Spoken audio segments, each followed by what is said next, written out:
নমস্কাৰ আপোনালোক সকলোকে পুনৰবাৰ আপোন নিউজৰ অন্য এটা ভিডিঅ'লৈ স্বাগতম জনাইছো। আপোনালোকেতো মোবাইল ফোন ব্যৱহাৰ কৰে। তো আপোনালোকে যদি মোবাইল ফোন ব্যৱহাৰ কৰে তো আপোনালোকৰ কাৰণে নতুনকৈ কিছুমান নিয়ম জাৰি কৰা হৈছে যিসকলে মোবাইল ফোন ব্যৱহাৰ কৰে। এতিয়াৰে পৰা আপোনালোকে আপোনালোকৰ মোবাইল ফোনটো জিটি বস্তু সাৰ্চ কৰিব নোৱাৰিব। এতিয়া আপোনালোকে যে মোৰ এই ভিডিঅ'টো চাই আছে নিশ্চয় আপোনালোকে ইউটিউবত ইফালৰ পৰা ইফালে ঘূৰি থাকোতে ভিডিঅ'টো দেখা পাইছে আৰু আপোনালোকে হয়তো চাইছে। কিছুমানে মোক সাবস্ক্ৰাইব কৰি ৰখাৰ বাবে চাইছে বা কিছুমানে মোৰ নামটো সাৰ্চ কৰি হয়তো ইউটিউবত চাইছে। তো তেনেকৈ আপোনালোকে এতিয়াৰে পৰা যিকোনো ভিডিঅ' আপোনালোকে জিটি সাৰ্চ কৰি চাব নোৱাৰিব। গুগলত আপোনালোকে জিটি সাৰ্চ কৰিব নোৱাৰিব বুলি জনাইছে। কিছুমান নিয়ম জাৰি কৰি দিছে সকলোৰে কাৰণে। তো সেই নিয়মসমূহ ফলো কৰিব লাগিব এতিয়াৰে পৰা প্ৰত্যেকেই। আৰু আপোনালোকে যদি সেই নিয়ম ভংগ কৰে তেনেহলে আপোনালোকে জেল পৰ্যন্ত যাব লাগিব। গতিকে সাৱধান, আপোনালোকে আপোনালোকৰ মোবাইল ফোনটো জিটি বস্তু সাৰ্চ নকৰিব। সাৰ্চ কৰা মানে কি বুজি পাইছে নহয়? মানে গুগলত যিকোনো বস্তু আপোনালোকে নিলিখিব।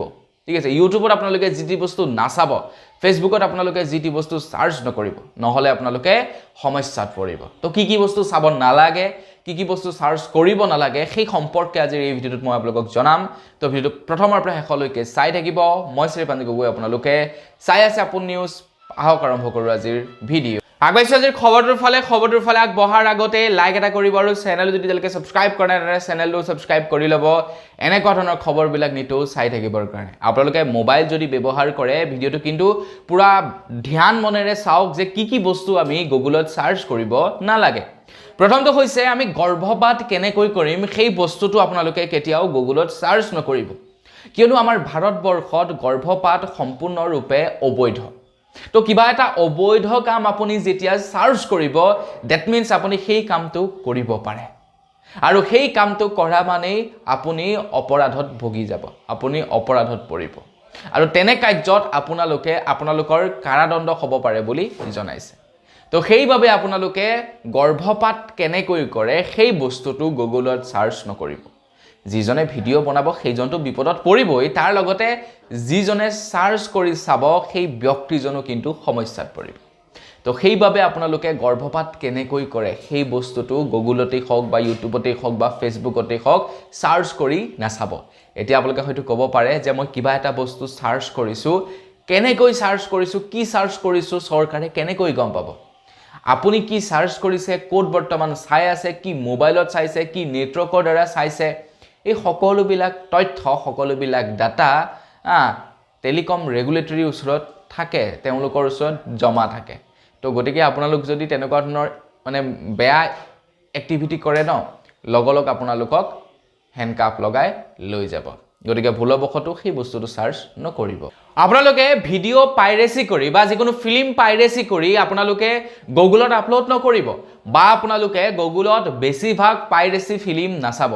ৰিসেন্টলি আমাৰ ভাৰতৰ এজন বিখ্যাত মানে এনেকুৱা ফিল্ম পাইৰেচি কৰা ব্যক্তিক এৰেষ্ট কৰিছে, যিজনে কোটি টকা ইনকম কৰিছিলে। তেখেতৰ ওচৰত কোটি টকা জব্দ হৈছে। মানে তেখেতক বহু দিনৰ পৰা বিচাৰি আছিলে কিন্তু পোৱা নাছিলে। হঠাৎ পুলিচে ইনভেষ্টিগেশ্যন চলালে, লাভ কৰিলে, তেখেতৰ গোটেই ৱেবছাইট বন্ধ কৰিলে আৰু তেখেতকো এৰেষ্ট কৰিলে। গতিকে পাইৰেচি কৰি ফিল্ম আপোনালোকে নাচাব, পাইৰেচি কৰি ফিল্ম আপোনালোকে আপলোডো নকৰিব। এতিয়া ফিল্ম পাইৰেচি মানে এই মাজতে যে জুবিন দাৰ ৰৈ বিনালে ফিল্মখন গুগলত মানে আপলোড কৰি দিছিলে, ইউটিউবত আপলোড কৰিছিলে, ফেচবুকত আপলোড কৰিছিলে। তো এইটোৱে হৈছে ফিল্ম পাইৰেচি কৰা। আৰু ফিল্ম পাইৰেচি কৰি আপোনালোকে কেতিয়াও আপলোড নকৰিব, আৰু ফিল্ম পাইৰেচি কৰি আপোনালোকে নাচাব। এই দুয়োটাই অপৰাধ। তো এই অপৰাধটো যদি আপোনালোকে কৰে কাৰাদণ্ড আৰু জৰিমনা ভৰিব লাগিব। ইয়াৰ পাছতে হৈছে বোমা কেনেকৈ বনাব লাগে, সৰু ল'ৰা ছোৱালীৰ অশ্লীল ভিডিঅ', সৰু কণ ছোৱালীৰ অশ্লীল ভিডিঅ', এই বস্তুবিলাক আপোনালোকে কেতিয়াও গুগলত সাৰ্চ নকৰিব। কোনোবা এটা ৱেবছাইট কেনেকৈ হেক কৰিব লাগে সেই বস্তুটো আপোনালোকে গুগলত সাৰ্চ নকৰিব। সৰু ল'ৰা ছোৱালীৰ অশ্লীল ভিডিঅ' মানে কণমানি শিশুৰ অশ্লীল ভিডিঅ', বা বোমা কেনেকৈ নিৰ্মাণ কৰিব লাগে, কেনেকৈ কোনোবা এটা ছফ্টৱেৰ হেক কৰিব লাগে, এই বস্তুবিলাক কেতিয়াও আপোনালোকে নাচাব। এনে কৰিলে কি হ'ব জানেনে? এনে কৰাৰ লগে লগে আপোনালোকৰ কাৰাদণ্ড আৰু জৰিমনা দুয়োটাই হ'ব পাৰে। ধৰি লওক আপোনালোকৰ অঞ্চলত কেতিয়াবা কিবা কাৰণত কোনোবাই এটা বোম দি দিলে, বোম ব্লাষ্ট হৈ গ'ল।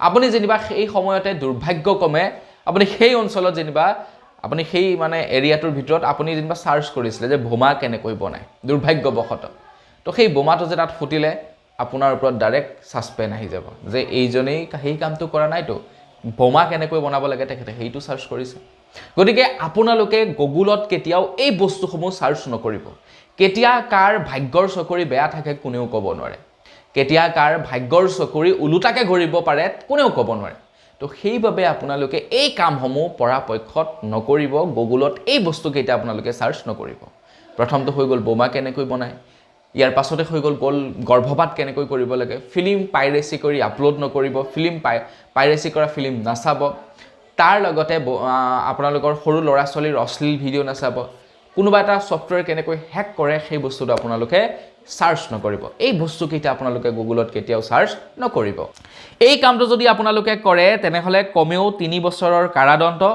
আৰু লগতে 10 লাখ টকাৰ জৰিমনা হ'ব পাৰে বুলি জনাইছে 3 বছৰৰ কাৰাদণ্ডৰ 10 লাখ টকাৰ জৰিমনা মানে সামান্য এটা কাম আৰু তাৰ বিনিময়ত আপুনি জেলৰ আলহী গতিকে সেই কাম কেইটা নকৰিলে হ'ল সেই বস্তু কেইটা সাৰ্চ নকৰিলে হ'ল হয় না নহয় গতিকে এই কাম কেইটা কৰাৰ পৰা অকনমান বিৰত থাকিব বাৰু যে কি নহওক আজিৰ ভিডিও জনাবলগীয়া খবৰ ইমান কেইটাই আছিলে খবৰ কেইটা জানি কেনে পালে কমেন্ট সেকশনত জনাবা যদি ভাল লাগিলে লাইক এটা কৰি দিব চেনেলটো সাবস্ক্ৰাইব কৰা নাই সাবস্ক্ৰাইবটো কৰি ল'ব পুনৰ এটা ভিডিও লগ পোৱাৰ সৈতে বিদায় মাগিছো ধন্যবাদ জয় অসম